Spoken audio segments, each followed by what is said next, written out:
एक धक्कादायक असा प्रकार घडलेला आहे सोलापूरमध्ये। सोलापूरच्या मंगळवेढा तालुक्यातील नंदेश्वर येथे एका हॉटेलमध्ये गॅस सिलेंडरचा स्फोट झालाय। यामध्ये 2 चिमुकल्या मुलींचा मृत्यू झाल्याची माहिती समोर येते आहे, तर 2 जण यामध्ये गंभीर जखमी आहेत। नंदेश्वर येथे एका छोट्या हॉटेलमध्ये खाद्यपदार्थ तयार करत असताना गॅस पाईप लिकेज झाल्यानं हा स्फोट घडलाय। यामध्ये श्रेया दादासाहेब गंगथडे आणि स्वरा दादासाहेब गंगथडे या चिमुकल्या मुलींचा मृत्यू झालाय। तर दादासाहेब आणि मोनाली गंगथडे हे गंभीर जखमी असल्याची माहिती आहे। त्यांच्यावर सध्या उपचार सुरू आहेत।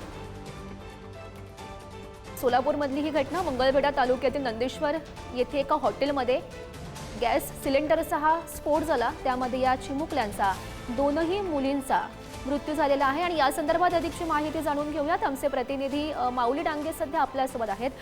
माऊली, खरं तर धक्कादायक असा हा प्रकार म्हणावा लागेल, गॅस सिलेंडरचा हा स्फोट आणि 2 मुलींचा दुर्दैवी मृत्यू। गौरी, अगदी नक्की बरोबर आहे। अत्यंत शोककाळा मंगळवेढ्यामध्ये पसरलेली आहे।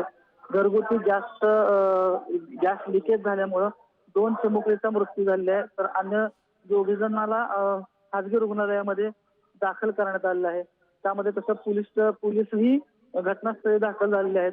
त्यांचा आता पुढील तपास सुरू आहे की गॅस गळती नेमकी कशामुळे झाली होती आणि या घटनेमध्ये 2 दुर्दैव लहान चिमुकल्या मुलींचा मृत्यू झाल्यामुळे त्यांच्या मंगळवेढ्यामध्ये परिसरामध्ये शोककाळा पसरलेला आपल्याला पाहायला मिळतो। गौरी, नक्कीच माऊली, दुःखद अशी घटना म्हणावी लागेल। धन्यवाद दिलेल्या सविस्तर माहितीसाठी।